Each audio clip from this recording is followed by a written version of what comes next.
Hello दोस्तों, कैसे हो आप सब। उम्मीद करता हूँ आप सब अच्छे होंगे और अपनी पढ़ाई भी अच्छे से कर रहे होंगे।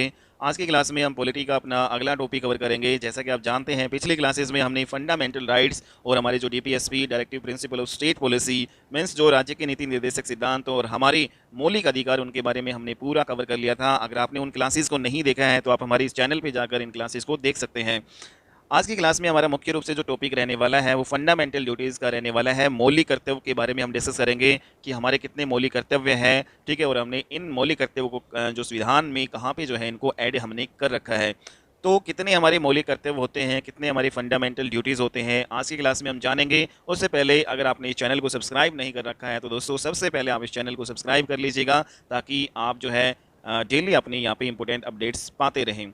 ठीक है, और इस चैनल को लाइक कीजिएगा, शेयर जो है ज़्यादा से ज़्यादा कीजिएगा। और अगर आप किसी भी कंपटीशन एग्जाम की तैयारी कर रहे हैं तो आप हमारे चैनल के साथ जुड़ सकते हैं। यहाँ पे आप जीके की जो है प्रिपरेशन के अलावा मैथ, रीजनिंग, इंग्लिश और जो है यहाँ तक कि हिंदी, इन सभी सब्जेक्ट की यहाँ पे प्रिपरेशन कर सकते हो। फिलहाल यहाँ पे जीके की जो क्लासेस आपकी आ रही है वो जल्द है, बाकी सब्जेक्ट्स की क्लासेस भी आपकी आएंगी। ठीक है, तो स्टार्ट करते हैं अपना टॉपिक। आज का हमारा जो टॉपिक रहने वाला है फंडामेंटल ड्यूटीज़, मौलिक कर्तव्य के बारे में हम पढ़ेंगे। जैसा कि आप जानते हैं कि हमारे संविधान में जो मौलिक कर्तव्य पहले जो है नहीं थे, फंडामेंटल ड्यूटीज़ नहीं थे, लेकिन बाद में जो है 42वां संविधान संशोधन अधिनियम 1976 जो है किया, और इसके थ्रू जो है हमने एक भाग नंबर 4A बनाया और आर्टिकल नंबर 51 का क्लोज ए आपको यहाँ पे बनाया।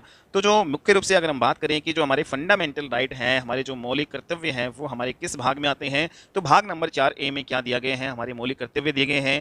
आर्टिकल जो अनुच्छेद नंबर 51A है उसमें हमारे क्या आते हैं, हमारे मौलिक कर्तव्य जो है हमने दिए हुए हैं। तो इन सभी को हमने 42वां संविधान संशोधन अधिनियम 1976 के तहत ही इन आर्टिकल्स जो है को हमने जोड़ा, इन भाग को जोड़ा और इनमें हमने जो है मौलिक कर्तव्य जो हमारे हैं उनको डाल दिया। अब बात करते हैं इंपॉर्टेंट कि भाई जो हमारे जो मौलिक कर्तव्य है उसका सोर्स क्या है, उसका स्रोत क्या है, कहाँ से हमने ये मौलिक कर्तव्य हमने उठाए हैं। तो ये हमने यूएसएसआर, यहाँ पे रसिया से हमने जो है हमारे मौलिक कर्तव्य लिए हैं। तो मौलिक कर्तव्य के बारे में अगर इंपॉर्टेंट बात यहाँ पे करें कि क्या मौलिक कर्तव्य हैं वो बाध्यकारी होते हैं, क्या ये वाद योग्य होते हैं, क्या ये परिवर्तनीय होते हैं, तो इसका आंसर होगा ये नहीं। ठीक है, तो मौलिक जो कर्तव्य है वो बाध्यकारी नहीं होते, मीन्स नॉट बाउंडेबल, ये बाउंडेबल नहीं होते, ये वाद योग्य नहीं होते हैं, नॉट जस्टिसिएबल, और ये आपके परिवर्तनीय भी नहीं होते, नॉट एनफोर्सिएबल। जिस प्रकार से आपके डीपीएसपी जो आपके राज्य के नीति निर्देशक सिद्धांत है वो बाध्यकारी नहीं होते हैं, वो वाद योग्य नहीं होते हैं, वो परिवर्तनीय नहीं होते हैं, उसी प्रकार जो है आपके मौलिक कर्तव्य भी बाध्यकारी नहीं होते हैं, वाद योग्य नहीं होते हैं और परिवर्तनीय नहीं होते हैं। ठीक है, इसका जो है आपको इंपॉर्टेंट पॉइंट ये ध्यान में रखना है। तो अगर यहाँ पे अगर हम बात करें ये जनता के लिए नैतिक रूप से जो है, हालांकि ये बाध्यकारी होते हैं। ठीक है, नैतिक रूप से अगर हम देखें तो ये बाध्यकारी होते हैं, कंपलसरी आपके बाउंडेबल होते हैं। पर वैसे देखें तो जो फंडामेंटल जो आपके ड्यूटीज़ हैं वो आपके बाउंडेबल नहीं होते, not boundable, not enforceable and not justiciable. ये आपको पॉइंट इंपॉर्टेंट ध्यान रखना है। लेकिन कई बार क्या होता है कि जनता जो इन मौलिक कर्तव्य जो हमारी फंडामेंटल ड्यूटी है, जो हमारे मौलिक कर्तव्य हैं उनको जनता मानती नहीं है, तो उससे क्या होता है कि हमारे देश की एकता और अखंडता प्रभावित होती है कहीं ना कहीं। तो इस पर जो है सरकार कुछ नियम भी बना सकती है, कुछ कानून भी बना सकती है, और कानून बना के कहीं ना कहीं जो ये मौलिक कर्तव्य हमारे हैं उनको बाध्यकारी भी बनाया जा सकता है। तो हमने देखा कि जो हमारे मौलिक कर्तव्य है वो बाध्यकारी नहीं होते हैं, लेकिन जो कुछ मौलिक कर्तव्य जो हमारे होते हैं, जो हमें मानने चाहिए, हमें उन कर्तव्य का पालन करना चाहिए। अगर जो है कोई भी व्यक्ति उन कर्तव्य का पालन नहीं करता तो उससे हमारे देश की एकता और अखंडता कहीं ना कहीं प्रभावित होती है। तो इसके जो खिलाफ जो है सरकार कुछ कानून बना सकती है और उन मौलिक जो कर्तव्य को बाध्यकारी जो है बाउंडेबल बना सकती है। जैसे हमने देखा कि हमारी जो है सरकारी संपत्तियां होती हैं, तो कई बार लोग क्या करते हैं, आंदोलन करके उन संपत्तियों को, सरकारी संपत्तियों को नष्ट करते हैं, तोड़ फोड़ देते हैं। तो यहाँ पे क्या है कि भाई हमारा एक कर्तव्य है कि जो सरकारी संपत्ति है उसको हानि पहुँचाया ना जाए।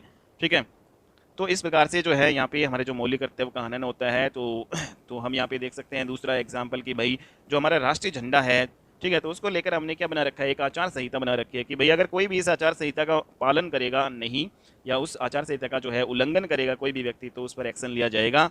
तो इस प्रकार से जो है हमने देखे कि हमारे जो मौलिक कर्तव्य है वो सरकार जो है कानून बनाकर उनको बाध्यकारी बना सकती है। हालांकि हमने देखा कि जो हमारे मौलिक जो कर्तव्य है वो बाध्यकारी नहीं होते हैं।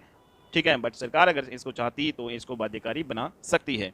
नेक्स्ट, अगर हम इस जो हमारे फंडामेंटल राइट्स, हमारे मौलिक जो कर्तव्य है, इनकी इतिहास की हिस्ट्री के बारे में डिस्कस करें कि कैसे जो है हमारे संविधान में मौलिक कर्तव्य को जोड़ा गया, तो यहाँ पे सबसे पहले जो आपकी बात आती है स्वर्ण सिंह कमेटी की। स्वर्ण सिंह कमेटी जो है बनाई गई और इसने कुछ सिफारिशें की, भाई कुछ मौलिक कर्तव्य हमारे संविधान में होने चाहिए। तो इसी की जो है सिफारिश के आधार पर, या इसी की सिफारिशों को सरकार ने फिर बाद में माना और 42वां विधान संशोधन अधिनियम 1976 हुआ और इसी जो है अधिनियम के तहत हमने एक भाग बनाया जिसका नाम है 4A। ठीक है, तो हमने एक जो पार्ट जो 4A हमारे संविधान में ऐड किया और जो यहाँ पे आर्टिकल जो है हमने ऐड किया आर्टिकल 51 का क्लोज नंबर 1। ठीक है, और उसमें जो है हमने 10 जो हमारे मौलिक कर्तव्य जो होते हैं उनको जोड़ दिया।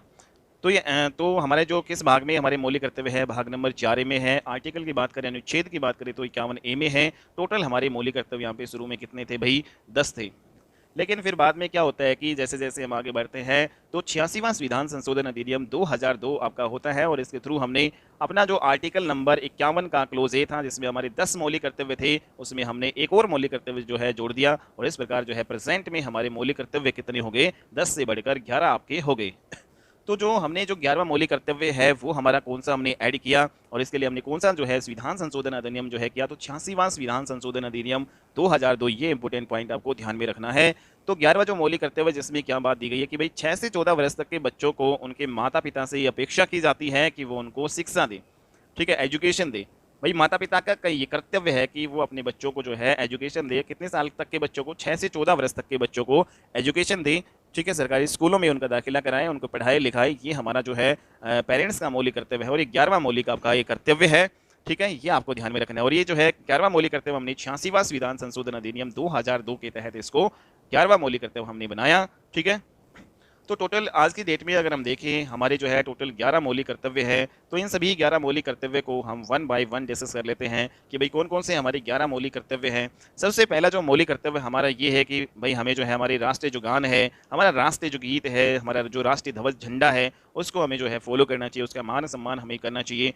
ठीक है, तो ये है हमारा है। और दूसरा जो अगर यहाँ पे हम बात करें कि हम अपने राष्ट्र की एकता और अखंडता जो है सुरक्षा को बनाए रखें।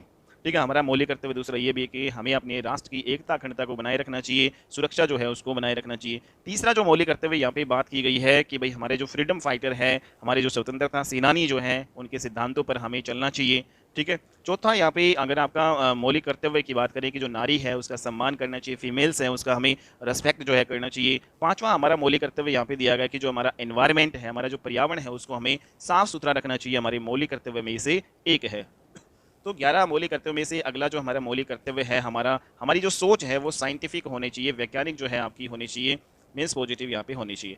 नेक्स्ट जो 7 जो है, देश को हमारी ज़रूरत हो तब हमें जो है हेल्प करनी चाहिए, सहायता करनी चाहिए। जैसे कोई युद्ध हो गया, ठीक है, तो हमें जो है देश की हेल्प करनी चाहिए। नेक्स्ट जो 8वां जो है, हमें जो है बंधुत्व की भावना को बनाए रखना चाहिए, आपसी भाईचारा जो है की भावना बनाए रखना चाहिए, ये भी हमारा मौलिक कर्तव्य है। और नेक्स्ट जो आपका है, अपने कल्चर है उसको बनाए रखना चाहिए, हमारी जो संस्कृति है उसको बनाए रखना चाहिए हमें। सरकारी जो संपत्ति है उसको हमें जो है रक्षा करनी चाहिए। ठीक है, ये भी हमारा मौलिक कर्तव्य है भाई कि जो भी सरकारी संपत्ति है उसकी हमें रक्षा करनी चाहिए, उसको तोड़फोड़ ना करना चाहिए हमें। और 11वां हमारा मौलिक कर्तव्य जो माता पिता से अपेक्षा की जाती है कि 6 से 14 वर्ष तक के बच्चों को पढ़ाएं। ठीक है, तो ये माता पिता का मौलिक कर्तव्य है। तो इस प्रकार से हमारे टोटल कितने मौलिक कर्तव्य हैं, हमारे टोटल 11 मौलिक कर्तव्य हैं आज की डेट में। पहले हमारे जो है होते थे 10, लेकिन जो ये लास्ट वाला जो है 6 से 14 वर्ष तक के बच्चों को पढ़ाएं, माता पिता का ये फर्ज बनता है। ये हमने 86वां विधान संशोधन अधिनियम किया 2000 जो है आपका 2 में। तो ये आपको इंपॉर्टेंट पॉइंट्स यहाँ पे ध्यान में रखने हैं। सारे जो मौलिक कर्तव्य हमने यहाँ पे डिस्कस कर लिए हैं। ठीक है, तो नेक्स्ट यहाँ पे अगर हम बात करें आगे, तो ये हमारे मौलिक कर्तव्य हो गए। तो हमने यहाँ पे इंपॉर्टेंट पॉइंट ये भी देखना है कि भाई मौलिक कर्तव्य के बारे में कहीं नहीं जो है लिखा ये आपके परिवर्तनीय होंगे या अपरिवर्तनीय। ठीक है, तो ये आपका कहीं नहीं लिखा, लेकिन अगर हम व्यावहारिकता के रूप में देखें तो ये जो है अपरिवर्तनीय आपके नॉट एनफोर्सिएबल जो है माने जाते हैं। जो अपरिवर्तनीय होते हैं नॉट एनफोर्सिएबल, ठीक है, मीन्स परिवर्तन नहीं होते, और इसी के आधार पर जो है आप कोर्ट में नहीं जा सकते इनके आधार पर। तो जैसा कि आप देखते हैं कि जो मौलिक कर्तव्य है वो आपके अपरिवर्तनीय जो है आपके होते हैं, ये नॉट इन्फोर्सिएबल होते हैं। तो मतलब इन मौलिक कर्तव्य के आधार पर आप जो है कोर्ट में नहीं जा सकते, सरकार के खिलाफ जो है चुनौती यहाँ पे नहीं दे सकते हैं। ठीक है, तो हमने यहाँ पे देखा कि जो अधिकार जो है अराजकता में कन्वर्ट ना हो, इसलिए अधिकारों के साथ कर्तव्य भी आपके होने चाहिए। तो ये सुप्रीम कोर्ट ने माना कि भाई अधिकार एवं कर्तव्य एक दूसरे के आपके यहाँ पे पूरक है, कॉम्प्लीमेंट्री है। तो जो भी हमारे अधिकार हैं, ठीक है, तो अधिकारों से जो है जो भी हमारे अधिकार हैं भाई वो अराजकता में कन्वर्ट ना हो पाए, इसलिए जो अधिकार है उनके साथ कर्तव्य भी हमारे होने चाहिए, ये सुप्रीम कोर्ट ने माना। और अधिकार और कर्तव्य एक दूसरे के क्या है, कॉम्प्लीमेंट्री आपके ये हैं। ठीक है, तो ये हमारा जो है टॉपिक था, तो वो हमने डिस्कस कर लिया है। तो हमारे जो फंडामेंटल ड्यूटीज़ का ये आपका भाई पूरा टॉपिक हो चुका है और इसमें जितने भी मौलिक कर्तव्य हमारे थे वो हमने डिस्कस कर लिए हैं। ठीक है, तो आज की क्लास में इतना ही, एक छोटी सी आपकी एक क्लास थी और जितने भी हमारे मौलिक कर्तव्य हैं उनको आपको ध्यान में रखना है। नेक्स्ट क्लास में हम और अच्छी वीडियो के साथ पढ़ेंगे।